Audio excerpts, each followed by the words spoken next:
Hello बच्चों, let's read this question. The question says three long wires carrying equal currents I passes through the vertices of an equilateral triangle of side A. Direction of current is shown in figure. If a short dipole is placed at center of triangle in such a way that its dipole moment capital M is from B to A, then the bar magnet is in option first neutral equilibrium, option second stable equilibrium, option third unstable equilibrium and option fourth bar magnet is not in equilibrium. तो इस question के अंदर हमें क्या दे रखा है कि यदि हमारे पास तीन क्या है लॉन्ग वायर्स हैं carrying equal currents passes from three vertices of equilateral triangle. तो हमारे पास तीन वायर है जो कि एक ट्राइंगल के तीनों वर्टिसेस के ऊपर रखी गई है। तो हमें ये फाइंड आउट करना है कि एक यदि हमारे पास डाइपोल रखा गया है सेंटर के अंदर, तो उस जो डाइपोल है उसकी कंडीशन क्या होगी कि वो इक्विलिब्रियम में है या नहीं है, और इक्विलिब्रियम में यदि है तो वो कौन से इक्विलिब्रियम के अंदर होगा। तो बात करते हैं हम लोग की कंसेप्ट की यदि बात करें तो की कंसेप्ट क्या होगा इस क्वेश्चन के लिए, वो हम देख लेते हैं। की कंसेप्ट हमारे पास रहेगा, हम कंडीशन बात करते हैं कि स्टेबल इक्विलिब्रियम के अंदर क्या कंडीशन रहती है, अनस्टेबल के अंदर क्या रहेगी और न्यूट्रल इक्विलिब्रियम के अंदर क्या रहेगी। तो फर्स्ट हम बात करते हैं स्टेबल इक्विलिब्रियम की। स्टेबल इक्विलिब्रियम तो स्टेबल इक्विलिब्रियम बेसिकली हमारे पास क्या होता है, उस कंडीशन के अंदर जो टॉर्क होता है तो इसकी वैल्यू होनी चाहिए जीरो, और जो हमारे पास पोटेंशियल एनर्जी है जिसको हम यू से रिप्रेजेंट करते हैं ये क्या होनी चाहिए मिनिमम। और यदि मैं बात करता हूं किसकी, अनस्टेबल इक्विलिब्रियम की, अनस्टेबल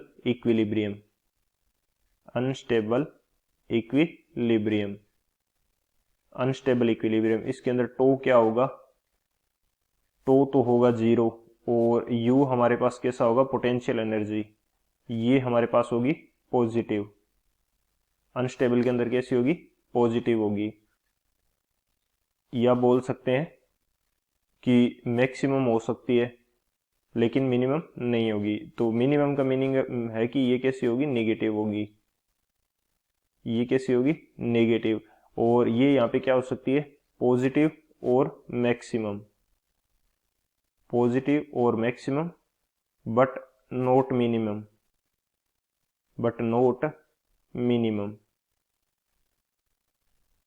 और ये जीरो भी हो सकती है। इस कंडीशन के अंदर क्या हो सकती है, जीरो भी हो सकती है। थर्ड जो की कंसेप्ट है वो हमारे पास क्या रहेगा, थर्ड की कंसेप्ट होगा न्यूट्रल इक्विलिब्रियम का। न्यूट्रल इक्विलिब्रियम तो न्यूट्रल इक्विलिब्रियम के लिए हमारे पास क्या कंडीशन रहती है कि जब हमारे पास हम क्या करते हैं कि जो पार्टिकल है इक्विलिब्रियम के अंदर या डाइपोल है उसको यदि हम स्लाइटली मूव करवा देंगे तो उसके बाद भी वो क्या रहेगा, उसके ऊपर कोई टॉर्क एक्टिवेट नहीं होगा और वो न्यूट्रल यानी कि इक्विलिब्रियम कंडीशन के अंदर भी रह जाएगा। फिर से on slight displacement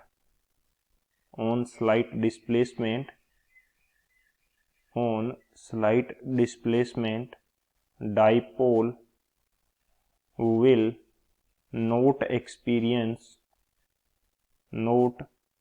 experience any torque and will be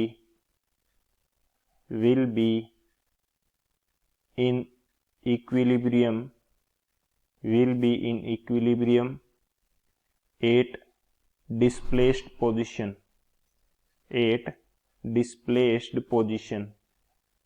और वो डिस्प्लेस्ड पोजीशन पे भी क्या रहेगा, इक्विलिब्रियम में रहेगा।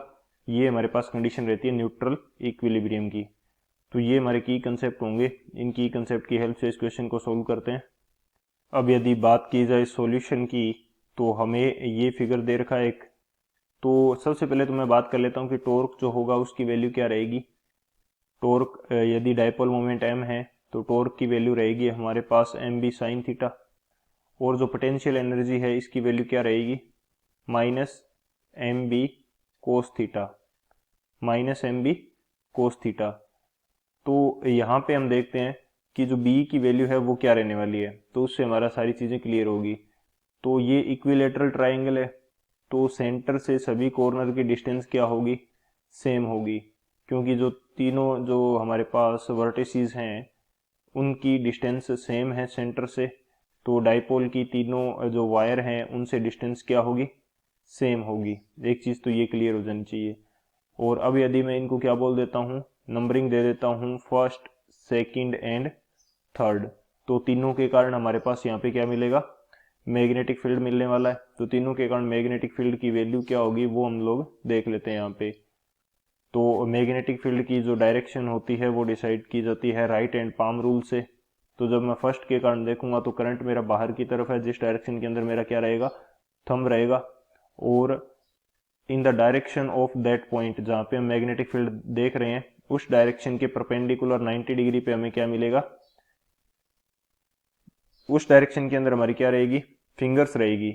और पाम के 90 डिग्री पे हमें क्या मिल जाएगा, मैग्नेटिक फील्ड मिल जाएगा। यदि मैं फिर से रिपीट करता हूँ, तो जिस डायरेक्शन के अंदर हमारा करंट है उस डायरेक्शन के अंदर हमारा थंब रहेगा, और उस पॉइंट की डायरेक्शन में हमारी फिंगर्स पॉइंट करेंगी, और पाम के 90 डिग्री पे हमें क्या मिलेगा, हमें मिलेगा जो मैग्नेटिक फील्ड जनरेट होगा उसके कारण वो मिल जाएगा। तो फर्स्ट की यदि बात की जाए तो फर्स्ट के कारण हमारा मैग्नेटिक फील्ड कुछ इस डायरेक्शन के अंदर आएगा, 90 डिग्री पे कुछ इस डायरेक्शन के अंदर इस पॉइंट पे आएगा, इसको मैं बोल देता हूँ B1। सेकंड की यदि बात की जाए तो सेकंड के कारण कहाँ पे आएगा हमारा, सेकंड के कारण 90 डिग्री पे, सॉरी इसको मैं थोड़ा सही से बना लेता हूँ, सेकंड के कारण हमारा 90 डिग्री पे कुछ इस डायरेक्शन के अंदर आ जाएगा, ये मेरा हो जाएगा B2। और थर्ड के कारण 90 डिग्री पे आ जाएगा कुछ इस डायरेक्शन के अंदर, तो ये मेरा क्या आ जाएगा, B3 आ जाएगा। तीनों की डिस्टेंस सेम है, तीनों की डिस्टेंस सेम है और तीन हमारे पास पॉइंट है।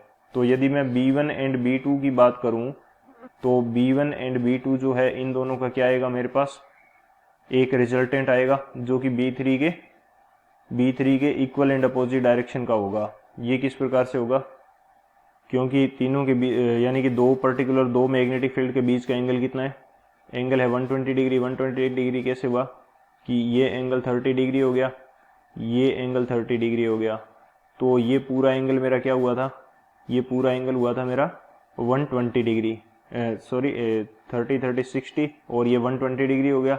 और ये इतना एंगल मेरा 90 डिग्री है, तो ये एंगल कितना हो गया, ये एंगल हो गया 30 डिग्री, और आगे वाला एंगल मेरा 90 डिग्री का है, तो ये पूरा टोटल B3 एंड B2 के बीच का एंगल कितना हुआ, 120 degree. Same B3 and B1 के बीच का एंगल रहेगा 120, एंड B1 एंड B2 के बीच का एंगल रहेगा 120 डिग्री।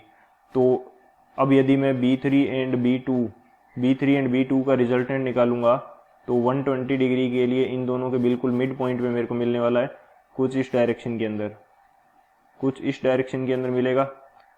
तो इसको मैं बोल देता हूँ B32, जो कि इक्वल एंड अपोजिट डायरेक्शन के अंदर होगा। यहाँ पे हमें ये इक्वल एंड अपोजिट डायरेक्शन के अंदर इसलिए नहीं लग रहा क्योंकि हमने एंगल थोड़े से हमारे तो बिल्कुल 90 डिग्री के ऊपर नहीं आ रहे हैं, तो इक्वल एंड अपोजिट डायरेक्शन के अंदर होगा, तो कुछ इस डायरेक्शन के अंदर रहेगा जो कि B1 की डायरेक्शन के बिल्कुल इक्वल एंड अपोजिट है।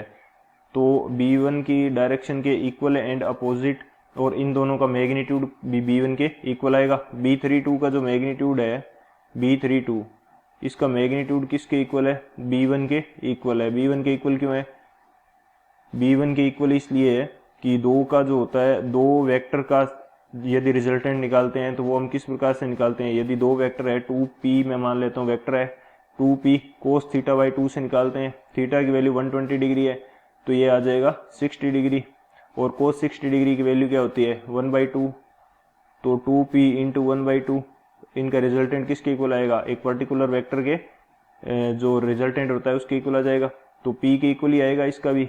तो इसी तरह से B32 का जो रिजल्टेंट आएगा वो B1 के इक्वल आएगा। तो यहाँ पे इस पॉइंट के ऊपर नेट मैग्नेटिक फील्ड कितना आ रहा है, बी नेट की वैल्यू कितनी आएगी, 0 आएगी। बी नेट की वैल्यू 0 आने वाली है इस बीच वाले पॉइंट के ऊपर। अब देखते हैं कि इक्विलिब्रियम किस प्रकार का होगा। तो इक्विलिब्रियम के अंदर तो है ये, क्योंकि यहाँ पे टॉर्क की वैल्यू क्या आने वाली है, टॉर्क की वैल्यू आने वाली है 0, क्योंकि एम बी साइन थीटा है तो बी की वैल्यू यदि 0 है तो टॉर्क की वैल्यू क्या होगी, 0 होगी।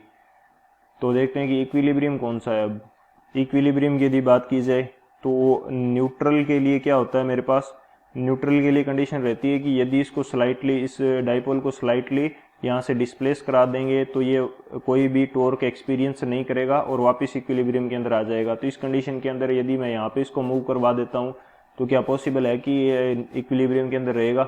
अब 2 से तो डिस्टेंस कम हो गई, 2 से डिस्टेंस कम हो गई और 3 से डिस्टेंस ज़्यादा होगी, और बी जो होता है एक वायर के कारण उसकी वैल्यू क्या होती है, mu naught I by 2 pi D, जहाँ पे डिस्टेंस डी जो है वो उस पॉइंट की डिस्टेंस है जिस पॉइंट के ऊपर हम मैग्नेटिक फील्ड देख रहे हैं।